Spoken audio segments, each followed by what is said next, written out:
a.m. I get up at 4 a.m., I jump out of the bed, and I feel like I'm doing God's work, right? So it's all good. Yeah, I can understand. So full of energy, Naveen. Oh, thank you. It's very kind. I mean, the energy does not come from anything in life other than doing things that brings you joy and happiness and the things that improve people's lives. True. So can we begin the So session? Naveen? let's go. Okay. Hello, Naveen. It's an absolute pleasure to have you here. And I'm really excited for people, for everyone to hear your story, your insights, and your moonshot thinking firsthand. So welcome to the show, Naveen. Um, Well, first of all, absolute pleasure. and I saw a video that you enjoy driving your Ferrari to work. Uh, right? Is does it? Do you draw inspiration, or is it just adrenaline? Well, if it's not, I mean, honestly, what I really enjoy in life is waking up every day in the morning and knowing that some people's life is going to be better because of the work we do. And that to me is really the true joy. Nothing else, in life can bring you the inner happiness. And the inner happiness only comes from the true peace that you get from knowing that every minute of your life that you live, you're doing things that are good for fellow humans. And that's really true joy. Perfect. So I believe Viome is, transforming how we understand the human health at its deepest level, right? So, what excites you most about personalized health? Could you just walk me through that? Well, so to me, what we set out to do 8 years ago was simply to understand human biology at a molecular level. Because my fundamental belief was that as long as we know exactly what is changing in the biochemistry of humans, we will be able to understand what causes people to have these chronic diseases, whether it is diabetes or heart disease or depression or anxiety, or God forbid, Alzheimer or cancer, or even aging. Because there's nothing in the human body that says once you touch 40, there is a clock that says now you're going to start getting weight. You're going to turn 50, you're going to start having diabetes or heart disease. You're going to turn 60, and you're going to start losing your memory. So to me, these are the assault and the damages that happen to the human body. And there are certain biochemical activities that are changing. And if you can understand the human body at a biochemical level, at the molecular level, you'll be able to use AI to be able to understand exactly what is changing. And if you know what is changing, you'll be able to diagnose the disease early, prevent them from happening, and God forbid, outright reverse them. And that is what we set out to do. Now, 8 years later, we have analyzed over 1 million tests. We have collected over 100 quadrillion biological data point. For every data point, I know every disease you have, every symptom you have, every drug you are taking, and a clinically validated phenotype information about you. From that, now I'm able to see what is it, not only what's happening in your body, but why it is happening. So, for example, if you come to me and say you have constipation, and you say, tell me what to do. And the answer is, we don't know what to do because we need to know why do you have a constipation. Our today's healthcare system says, take laxative. Well, guess what? All that does is simply relieves the symptom, but doesn't mean you don't have constipation. You still have constipation. It just simply relieves the symptom. What we do is to say, okay, is your constipation being caused by high methane gas production that slows down the motility of the gut? Is it by low sulfide gas? Is it the high bile acid? Is it low serotonin? Or is it a low butyric acid? So once we know what is it that's causing it, then we can say, here are the foods you should eat. Here are the supplements you need. Or here are, God forbid, here are the drugs that you need to solve. But once you need to know why it is happening. So what we did is, after analyzing all of this, we are able to clearly tell you this is what's happening. So we analyze, so we take the saliva from you, and that allowed us to analyze all the oral microbial activity in your mouth and all of the stuff from your gum lining. Then we take a touch of your stool at the bottom of the digestive tube, and now we are analyzing all of your gut microbial activities, and we are looking at all the epithelial cells. And then we take a finger prick blood from you, 4 drops of finger prick blood, and now we are able to look at your mitochondria, all of your immune system. And together, now we are analyzing over 100 million biomarkers. Fascinating. At a high So, level, what's your biological age? mhm. Go ahead, please go ahead.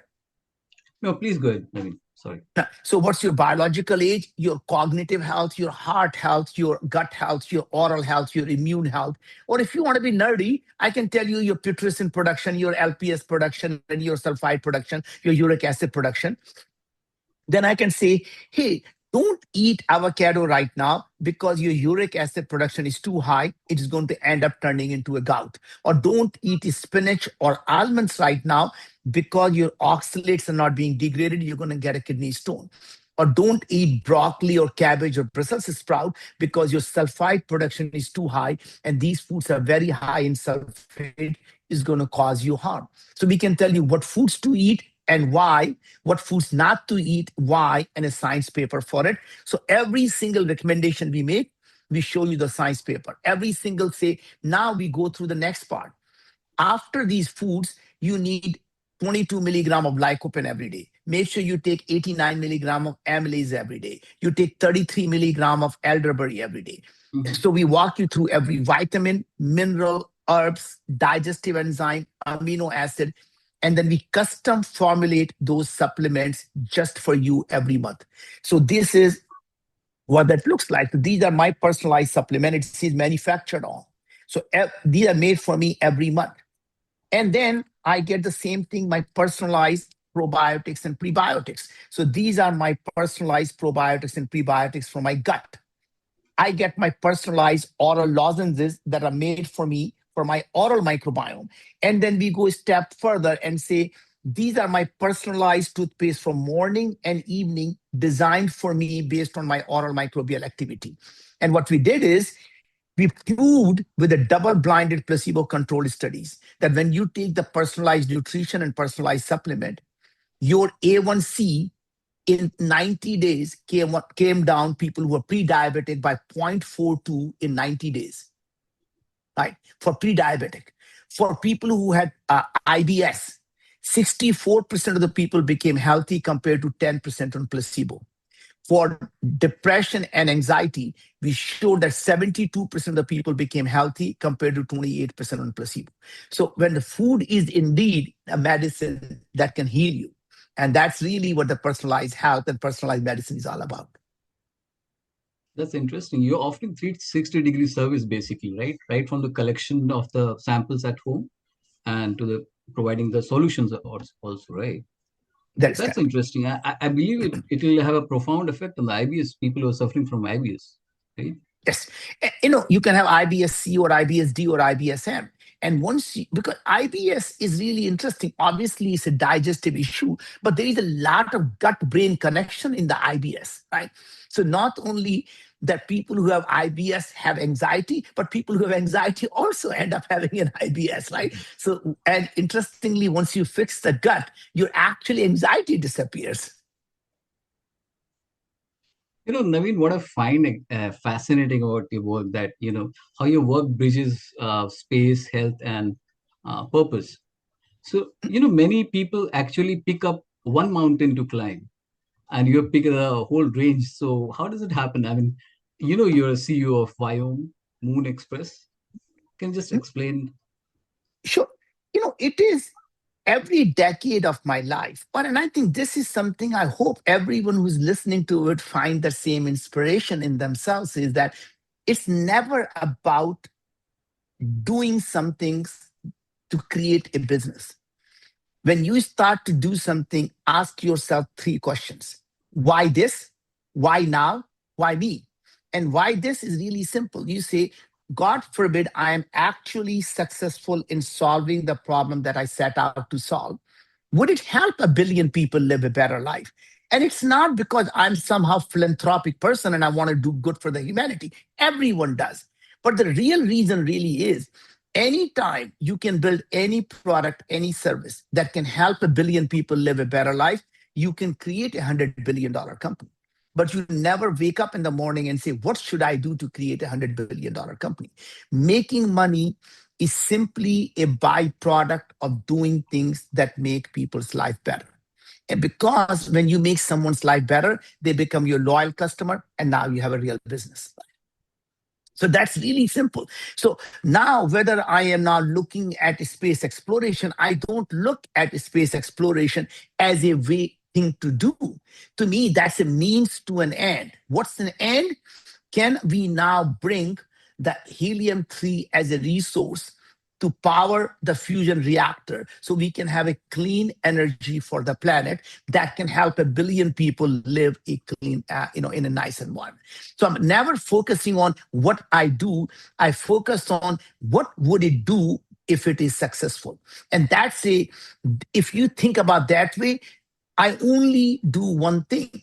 So it doesn't matter what industry you pick. It doesn't matter what solution you pick. Those are all needs to be means to an end. And a lot of people get confused that I am doing Viome. No, what I am doing is really simple, understanding human biology. So our fellow humans can live at 100 to be healthier than most people today live to be at 50. And that's it.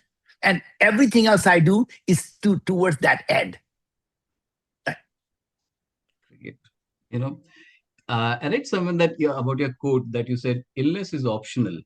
That's a Yeah, profound statement, Naveen. And it is and it is not. So in a sense that I could have said, imagine living in a world where there is no illness. If right, I say, imagine a world where there is no illness, what that tells you is I have the power to eliminate illness. What I am saying by saying that illness is optional, that I don't have that power, but you do. If I can tell you what is it you need to do to stay healthy, but choice is yours. And that's what I mean by illness is optional. People in the beginning got very upset and said, look, when I am sick, are you telling me it is my fault? And the answer is yes, because you blame your ancestors for most of your diseases.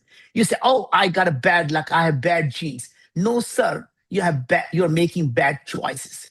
And here is what I found most interesting is that less than 7% of the component in every chronic disease is really genetic.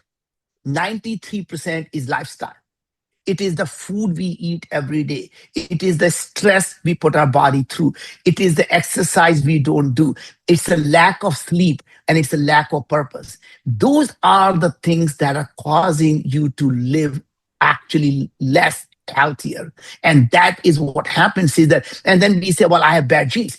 Even if you have bad genes, it does not make it your destiny. It's like saying, every one of us in our private time, we have good thoughts and we have bad thoughts. Guess what happens? As long as you don't express the bad thoughts, there is no crime. The crime only happens when you express the bad thoughts. So you can have good genes or bad genes. If you don't express the bad genes, there is no unhealthy situation. And that's the reason your gene expression is what matters, and not your genes. Now, having said that, there are less than 5% of the diseases which we call rare genetic diseases, right? And they're called rare genetic diseases because they are rare, right? Your sickle cell anemia, those are the rare genetic diseases. But 99% of us, that is not our problem. Our problem is everyday choices that we make. great. Everyday choices that we make. That makes sense. Uh, you know, how do you manage this moonshot innovation with getting tangible results? How do you balance that? Remember, so Moonshot Ideas simply gives you the North Star. What is it that you want to go towards? And as an entrepreneur, you said, if I need to be there, what are the steps I need to take to get to that point? And there are times you'll be able to actually achieve your moonshot. And even if you fail to achieve your moonshot, your goal is to push the baton far enough that someone can stand on your shoulder and take it across the finish line. That means in a life, it's a relay race. In the relay race, we all fellow humans are in the same boat. That even if you don't succeed, there'll be a fellow human who said, Naveen pushed the science far enough. Now I can take it from here to the end point. And that is a good enough for me. I don't have to be the person that takes the torch across the finish line. I just need to push the thing far enough that someone else can do it if I can do it. Wow. You know, many people have ideas, but very few take the leap. What drives you, um, Naveen? What drives you to take the leap? Well, well, interestingly, there are three types of people in this world. People Hmm. who actually come up with a problem. Interestingly, every single person on a planet Hmm. has can tell you a problem. Problems are like, why can't someone fix this? The hole on the road. Why can't someone fix this? Everyone knows the problem that need to be solved, right? So let's call them human beings. The second group of people are the people who say, "Oh, I have a solution. I think this is what we need to do." And let's call them the visionaries and the innovators and blah. And there is a special group of people that I call entrepreneurs. They actually go out and do something about it. They don't complain what the problem is. They are not the one necessarily who have the solution, but they say, great, if there is a problem, there is a solution, I'm going to go out and do something. So when they wake up in the morning, they don't say, why can't someone do something about it? They wake up and say, what can I do about it? And they start solving that problem. And that is the key. So to me, I find, you know, if I can wake up every day to do something that is going to make humanity better. And the reason is not, again, that I care as much about, I'm the only person who cares about the humanity. To me, every entrepreneur out there solves a problem. And when they solve a problem, they are making someone's life better. And one day, whose life they're making better could be our sons, our daughters, our grandkids, our grandchildren, right? So, point is, if you do not become an entrepreneur, someday the things you're doing is going to help your own family. And that's how I look at it. If I look at 8 billion of us are one single family called humans. We Homo sapiens have that in common. So why not start doing things? And if all of us focus on solving the problem for all of us, all of our lives are going to be better. True. Naveen, interestingly, from your humble beginning in India to $1 billion ideas and execution, how did you manage? Was there any moment in life where you thought this is your mission? Is there a backstory to Viome? Of course, there is. I mean, there's always every single thing you do in life, there's always a problem you're trying to solve for yourself. And Viome came, and a lot of the things in life come out of the very tough circumstances in life, right? And it is sometimes never the pleasantness that brings you to a thing that you want to solve. In this particular case, here I was, as you know, mining the moon for helium-3. Mhm. We became the first company ever to get a permission to leave Earth orbit. We had the President Obama signed into the law called Space Resource Act. That means anything we bring back, we get to own.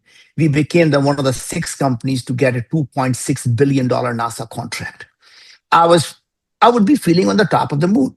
And then my dad was diagnosed with stage 4 pancreatic cancer. I didn't even know he was sick, let alone he had stage 4 cancer. And I lost him after 3 months of fight. And I started thinking that here I am thinking that I can go, create the colonies on the moon and still not able to solve the basic problems of people suffering on planet Earth. So I decided that I'm going to actually go out and solve this problem. And I knew nothing about human biology. I'm not a scientist. I'm not a doctor. I don't understand human biology. But to me, these are all the same problems. What I do is when I decide that I want to solve a problem, I look at and saying why this problem has not been solved, which is what questions people are asking that are different from what you would be asking, because the questions you ask are the problem you solve. So in the case when before I started Viome, I'm saying, look, why everyone talks about personalized health? Everyone wants to talk about solving these problems. What is it they're doing that is so different than what I would do? And I noticed that every single company was talking about wanting to know about my genes, my DNA. And they thought if they knew the DNA, the software of humanity, we can solve every problem. Now, being not being a scientist allows you to ask really dumb questions. And this is where most innovations and most disruptions come from. So my first question was, hey, if you do my DNA testing today, if I gain 200 pounds, does my DNA actually change? No, it does not, really. So if I become diabetic, it must certainly change. No. Now, if I have depression or anxiety, does it change? No. Well, if I have a heart disease, it must change. No. Well, how about once if I die and you look at my DNA 100 years after I die, has it changed? And the answer is no. We still look at DNA of dinosaurs. So my first reaction was, if DNA can't even tell you you're dead or alive, how will it ever tell you are you becoming healthier or sicker? So my next question was, what does change? And everyone said, you must go back to your high school biology. It is the RNA, your gene expression, that is always changing. Not knowing anything, what's the first thing that comes to your mind? Why not just goddamn measure the RNA there? No one told me that, hey, this has not been done, this can't be done, because you never tell an entrepreneur that, because they just say, okay, is this the problem that needs solving? We're going to go do RNA testing. If I can figure this out, is this problem get solved? And the people say, kind of. What do you mean? I think this is it. And they say, no, 99% of all the genes in our body don't come from mom and dad. They come from your gut microbiome, oral microbiome, these 100 trillion microbes that live inside and on us. All right. Why does it matter? So I started to consult the best thing you do, which is Dr. Google, right? Mhm. Parkinson's and this microbiome. Wow, gee, Parkinson's is start in the gut 15 years before you see the first symptom. I say, wow, that must be the odd thing. Alzheimer. Oh, gee, it's connected to microbiome. Cancer. Wow, cancer therapy. In fact, whether the drugs work or don't work also depends on your gut microbiome. Diabetes, obesity, depression, anxiety. And I'm starting to say, okay, there's a pattern here. Your microbes are really involved in everything that's happening. And my next question was, wow, if everyone believes this thing is so important, and there are hundreds of companies doing microbiome testing, why is this problem not solved then? And then you go back to the basic thing. What questions are they asking that are different from what you would be asking? Well, it turns out every microbiome company is making the same mistake as the DNA companies. They do the same DNA testing of microbes, and they tell you what organisms are in your gut. So they say, oh, Naveen, you have Bacteroidetes, you have Firmicutes, you have Akkermansia, you have this organism, you have this organism. I don't understand what these organisms are. They sound too fancy, too big a word for me. So in my mind, I start thinking maybe they're tiny, tiny humans. Mhm. And I said, wow, if they're tiny humans, it doesn't matter what their name is. It doesn't matter the name is Naveen or Paul or Jacob. What matters is what they are actually doing. So I said, why can't someone figure out what they are actually doing? Because the same organism can do something good in one environment and something bad in a different environment. Just like a human being, you take a person, put them in a good environment, good behavior, put them in the bad environment, the bad behavior. So I went back to the idea of why not measure what they are expressing, how it interacts with the human immune system, and then we can actually solve this problem. So problem was the same. look at the RNA of the microbiome, look at the RNA of the human side, and we can look at all this data. And that is how we should solve the problem. Now, once I defined what the problem was, I thought it's going to be the easiest thing to do. There are going to be some, you go to some university, you go to some lab, somebody will say, here is how you do it. Right. So my first thing was, look, I'm working on MoonExpress. I know all the people at NASA. NASA JPL is sending these rovers to Mars looking for life. They obviously got to figure this thing out. So I'm at NASA JPL. Guys, come on, come tell me, how would I go figure out what these bacteria on the Mars are doing? You got to figure this out. And the answer was, no, don't really care. What do you mean you don't care? Well, we don't have any technology to figure out what they're doing. I'm thinking, a bunch of morons. I got to go to NASA Houston. That's where all the problems are. So I'm at NASA Houston at their headquarters and say, Houston, we got a problem. We have a solution here. And the answer is no. Okay, fine. So these guys are all a bunch of idiots. I got to go to Stanford. So I went to Stanford, I went to MIT, I went to Duke, and I'm really now going to university trying to figure out how to solve Lawrence Berkeley, Lawrence Livermore. And finally, I found myself at Los Alamos National Lab, which is famous for building atomic bomb. And they were working on their next project in the biological weapons and biological defense. Now, imagine the problem they needed to solve. So here I am telling them the problem I need to solve. And they're describing to me what they do, which is they're building a technology that can detect if there is a biological terror in our great country. How do we protect our citizen? They couldn't care less what's in the biological weapon. What they cared about was what is it is expressing in the human body, how it interacts with the human immune system so they can create antidote for it. And I'm thinking, that's the problem I'm trying to solve. Long story short, I got the exclusive license to the tech from the Los Alamos National Lab. And someday I'll tell you that it is a challenge for someone who looks like me and speaks like me, because this is a super secret project. They would refuse to even tell me what is it they are working on. A brown guy who is an immigrant, they managed to get this license from them. And then I started Viome. And that is really the trick in life, is that basically a person who knew nothing about the human biology, but I'm a junkie for information. I probably must have read 50 books, 1,000 research papers, because when I go there, I know everything. So today I can even speak big words. I can even tell you lipopolysaccharides, and I can use really, really big Latin words, but I have no idea. A lot of them, they mean, but I'm really, really good at learning a lot. And that's how I'm able to take any problem from any industry and really think about how to solve. Because to me, disruption never comes from experts. Experts are good at telling you what won't work. It is the non-experts who challenge the foundation of everything that experts have taken it for granted. And that's where the innovation happens. Oh, that's a steep learning curve, and you took it. Excellent. Yeah, well, that's, yeah. And by the way, everyone can do it. There's really, it's not like I have any background in any other things. I have no background in space. It's not like I'm aeronautical engineer, but that doesn't stop me from building a space company. In fact, my first company, when I did with the computers, I had never seen a computer in my life. I have no degree in computer science. India has a big demographic dividend, as and a huge untapped potential. So I'm just Yep. wondering, what would you suggest India might do to solving these humanity's big problems? Any areas that you can think of? I mean, first of all, almost every area is ripe for disruption. In the next decade, almost every single large company is under disruptive pressure, and you can actually get them out of the business. It doesn't matter whether it's agriculture, it really makes, whether it's healthcare, transport, every one of these companies will have a serious trouble surviving, because exponential technologies are completely fundamentally changing the rules of the game.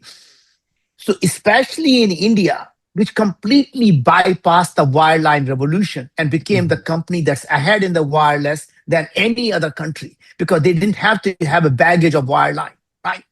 Same thing is happening. The fact we don't have the infrastructure for roads, and it's, even though we're building a lot of infrastructure for the road in India, but guess what?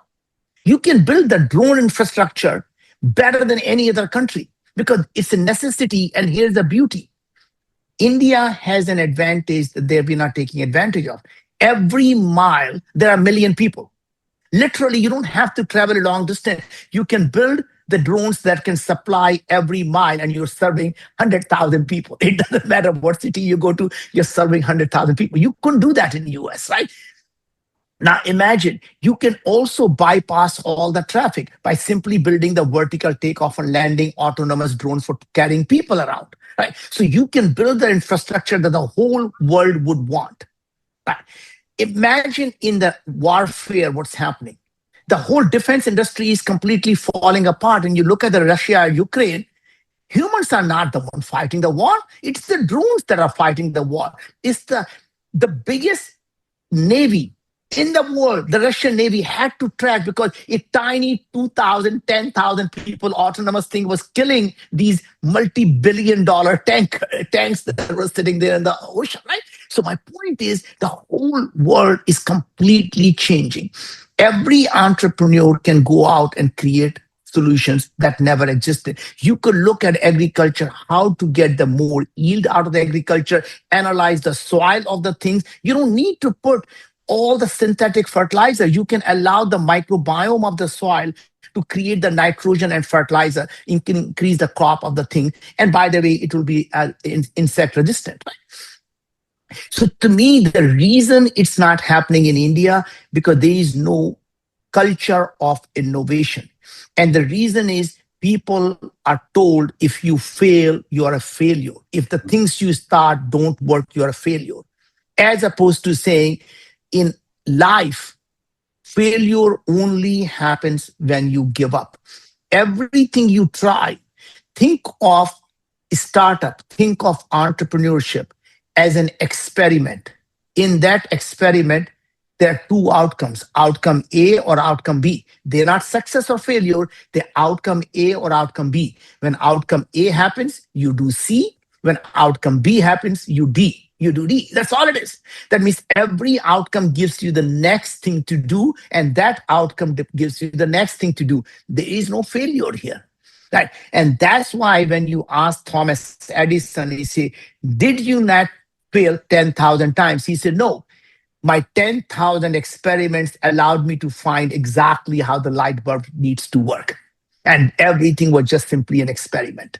Right. And that's if you look at life in that perspective. So we need to change the culture in the culture where innovation and entrepreneurship is granted that highest privilege. Right. So, I mean, I was, in Middle East, I always get, what can we do? We have all this money in the world. What can we do to create entrepreneurs in our country? And I said, the answer that I'm going to give you, you're not going to like. And he said, what is that? He said, in every street corner, what is the poster I see? Some Sheikh's poster, Amir's poster. Instead of that, if you put every corner a poster of an entrepreneur, every mother who is walking by would say, son, I want your picture up there. And you create the role models that everyone wants to see rather than some sheikh that no one can be because they don't come from their blood, right? So point is, if you create and honor and celebrate every entrepreneur, it doesn't matter whether the experiment outcome is A or B, you celebrate them for everything they do. That's how you create a culture. That's where every mother would say, I want you to be an entrepreneur, not I want you to be an accountant. I want you to be an engineer. I want you to be a doctor. Oh. So, Naveen, considering your roots from India, just wondering, do you have any plans, any 2030 vision? I'm just curious. You don't have to divulge, but I'm just curious. No, I mean, obviously, I want to do things in India, and I have talked to everyone. Pick a name you want, every industrial house has called. But in India, everyone wants to talk, everyone wants to have meetings, everyone wants to meet you, but no one wants to do an effing thing there. I mean, it is just talk, talk, talk. right? And their culture in India, the time has no value. That it'll be there. Oh, it's considered it done. Oh, ho gaya doesn't mean anything. That means I haven't even started yet. Like that doesn't mean it's people don't have a sense of urgency. People don't have a sense of commitment, and that's what's lacking in India.